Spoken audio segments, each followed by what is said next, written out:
Hey folks, it's time for the quote of the day, and today's quote is going to come to you from a man who honestly very much represents everything that I'm trying to do here, in a in an extreme way, but still in a very important way. Today we're going to quote a man that many people have never heard of. Most of you probably don't even know this story, but I'm going to give you as much of it as I possibly can in the short time that I have. But today we're going to be quoting a man by the name of Nicholas Winton.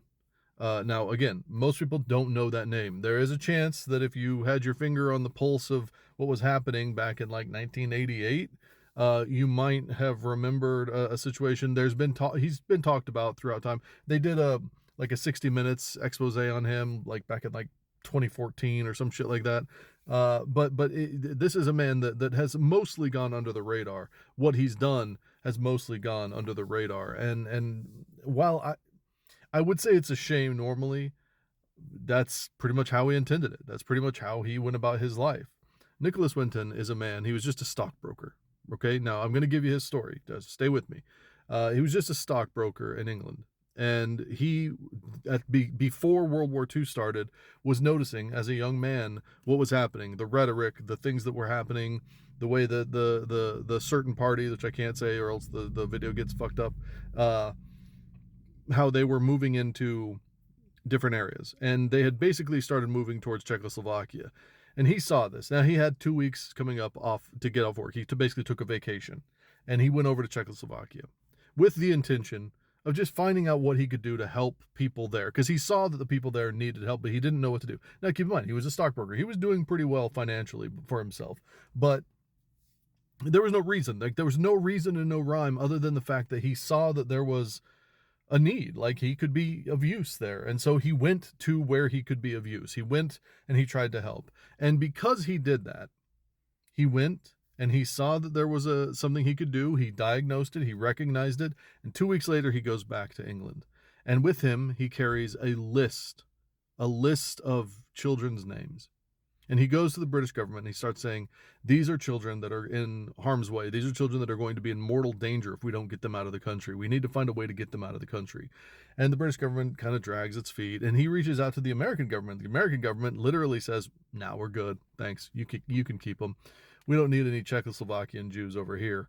And that's what he does. He goes about finding pathways to get these children. Now, keep in mind, these are children who are going to be leaving their parents and moving across the country. The kids don't know that when they when they're being pushed away and pushed out of the country by their parents. They don't know that they're never going to see their parents again. The parents do though, and Nicholas Winton knew it, and he found homes for 669 children. He actually found homes for more than that. But unfortunately, a bus of upwards of 250 kids was set to leave, had their paperwork, was ready to go, and then the war broke out. Literally the day that they were supposed to leave. And those kids were never allowed to leave the country. And most of them, if not all of them, died because of it. So we know for a fact that Nicholas Winton saved 669 people's lives, 669 children's lives. Those children went on to have their children, and those children had their children. And in 1988, on a special that was broadcast on the BBC, Nicholas Winton was brought forward, and he had never really told anybody. Like, there were a few people that knew, and it was kind of like people whispered about it, but for the most part, he had never, like, he didn't turn it into a book. He didn't have any social media, obviously. He didn't tell news stations. He didn't really tell anybody. But there he sits on this. And honestly, I challenge you, I defy you to watch you can find videos of it on YouTube.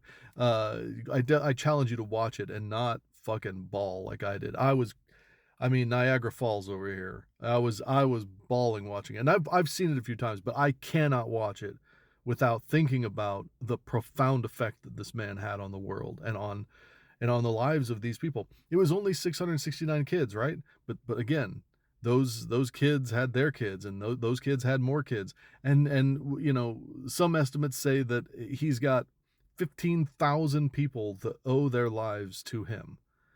That is amazing. That is profoundly moving, and this comes from a man that he didn't have any power. I mean, he had a little bit of money, and he used that to go over there, and then he literally forged documents and lied about his positions, and he just did what he could. And yeah, some of it was fucking illegal, and some of it people would look down upon, but he saved 669 fucking souls, right? At a time when they were absolutely going to die. And it's crazy when you think about it, because these people, he died. Now, Nicholas Winton died when he was 106 years old in 2015. I think he was 106 years old when he died, and he deserved that rest. He absolutely deserved that rest.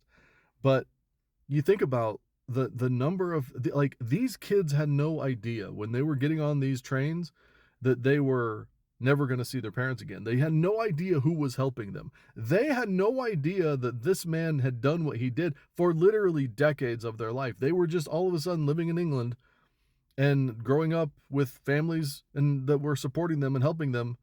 I mean, think about that. Think about what this man did for them. And they never, up until that special, never got thanks, never got anything, never got treated like the hero that he was.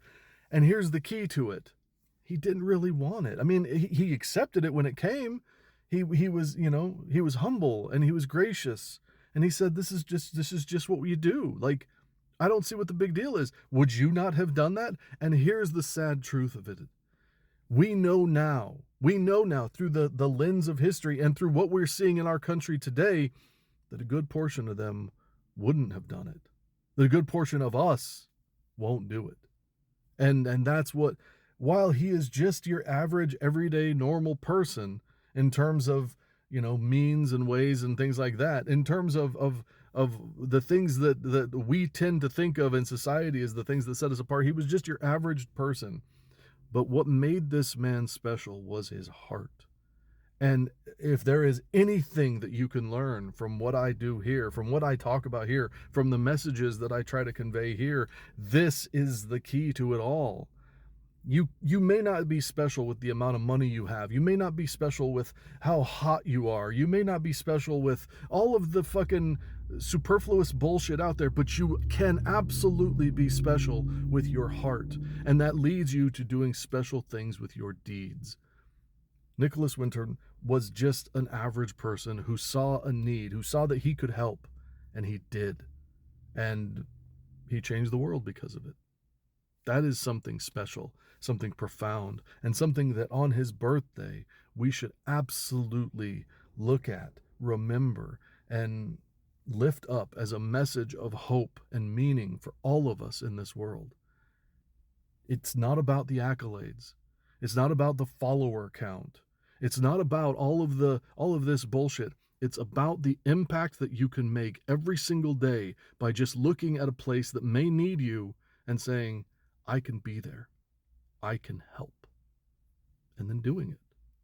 Now, as far as his quote, I'll be honest. I read it and I get misty, right? Like it's that moving to me, based on his life, based upon the choices that he made, based upon the strength that he had, the quiet, humble strength to just do the job and not worry about all the other shit, to keep it to where it didn't matter. Like, he knew what he had done. He knew the effect that he had made, but he didn't need all of the bullshit that comes with it today.